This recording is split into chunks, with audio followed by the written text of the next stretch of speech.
Good morning. It's good to be with you again this morning. Building on the four pillars for a healthy Christian business leader. The pillars are healthy relationships, biblical financial values, biblical spirituality, and balanced living. This week, our focus is on pillar number 3, which is biblical spirituality. And the series this week is called Praying When Life is Busy. Good morning, Jeremy. Good to have you with me again today. So on Monday, we talked about what is prayer. Tuesday, why pray. Yesterday, when's the best time to pray. And today, I'm going to be talking about the question, what if I don't know how to pray? And so that's kind of where the focus is going to be today. If you feel that you don't know how to pray, the reality is you're in good company. The 12 apostles didn't feel they knew how to pray either. And so, although I have to say I find that a bit weird, because as Jewish men, they would have been praying pretty much from their youth on. They would have been taught by their fathers how to pray and that. But nevertheless, they come to Jesus and they say, teach us how to pray. And so when they come to Jesus and ask Jesus to teach them how to pray, there are several possible reasons, of course, why they may have come to Jesus. One is they might have just felt that their prayers weren't really eloquent enough. We have to remember that in that time, in that culture, there were those who would stand in the street corners and pray out loud. And they would do so for show, to let everybody know how spiritual they are. And so the disciples may have struggled with that, like maybe we're just not spiritual enough, and our prayers are not maybe deep enough, or we're not saying the right words, or we're just not eloquent. The other possibility is that they actually didn't know how to pray, that somehow their fathers didn't teach them how to pray, which seems unlikely, but it could be that. And then finally, and probably the one I would think they most likely was what they were looking for, was they wanted to pray more like Jesus, the way Jesus prayed. In Jesus' prayers, he's talking to God the Father, and not just talking to God, but he's talking to God as his personal Father. And I think that's where the emphasis is for them. And that's why we talked about a couple days ago how Jesus was teaching them that prayer is about relationship. And of course, the relationship with the Father, the relationship with our things, our surroundings, and with other people. Well, today we're going to deal with the same passage, Matthew chapter 6.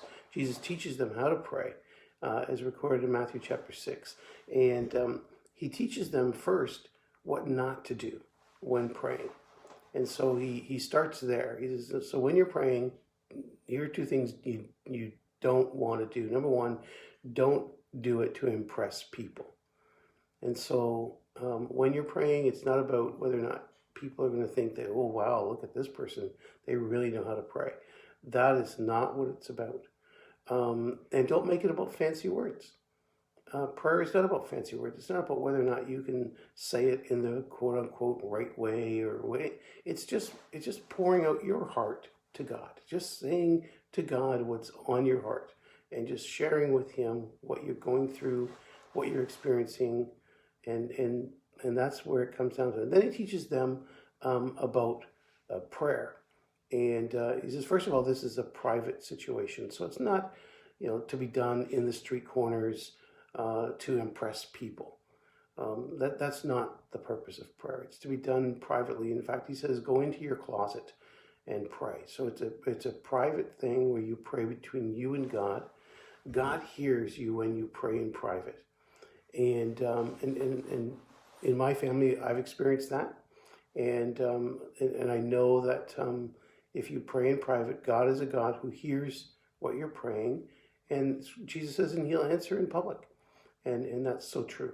Don't make it about lots of words of repetition. That's one of the things that a lot of people in different, even religions today, they will pray to their gods, and they will say the same thing over and over and over again, and just repeat the prayers.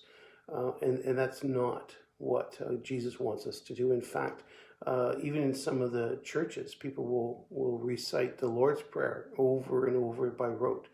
And Jesus doesn't want that. He says, in fact, don't do that. Don't use repetition.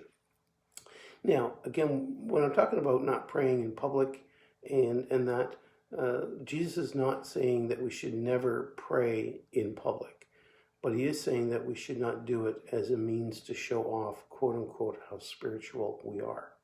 And that's key, that's significant here. Well, then Jesus teaches them how to pray. And he starts off by just saying, worship God. Worship God. So prayer, first of all, it is just an act of worshiping God and saying, God, I love you. You are a great God. You have shown so much love and grace and mercy to me. And just to express to God how much you love him and how much you appreciate him. And you do that in your own words and just what is on your own heart towards him and your thanks towards him. And then it's to submit to God's will. To submit to God's will. Not my will, but your will be done on earth as it is in heaven. So again, it's that attitude of, you know what, God, yeah, there are things that I need. There are things that I feel that I need. There are things that I may even want. And I'm going to ask you for those things. But ultimately, it's not what I want. It's what you want. And Jesus exemplified that. You know, he showed us how to pray that way. You know, when he's in the Garden of Gethsemane, it was very clear there that he knew that it wasn't about his will, but it was about the Father's will. And then, of course, give thanks. Give thanks. You know, in this prayer, Jesus teaches them to give thanks for their bread, but also to pray for the bread and to ask God for the bread. And but it's to give thanks to God. So we worship God, we submit to God, and then we give thanks to him for what he has done for us, how he has provided for us. And certainly here in Canada, we have so many things to be thankful for. But really, no matter where you are in the world, if we're honest, there are so many things that we can thank the Lord for. The fact that we have breath in our lungs and we're able to function and get through this day, we can thank the Lord for that. And then seek forgiveness from God. So part of prayer is confessing our sins and saying, God, forgive me for what I have done. Forgive me for my shortcomings. Forgive me for the times when, rather than obeying you, I chose to disobey you. Rather than being in harmony with the people around me, I chose to be in disharmony with them. Rather than doing the things that were right, I chose to do the things that were wrong. And so just confessing those sins before God. And the beauty is you don't need to see a pastor or a priest or anybody like that. You can go directly to God and ask for forgiveness. And he has promised to forgive us when we confess our sins and ask for forgiveness.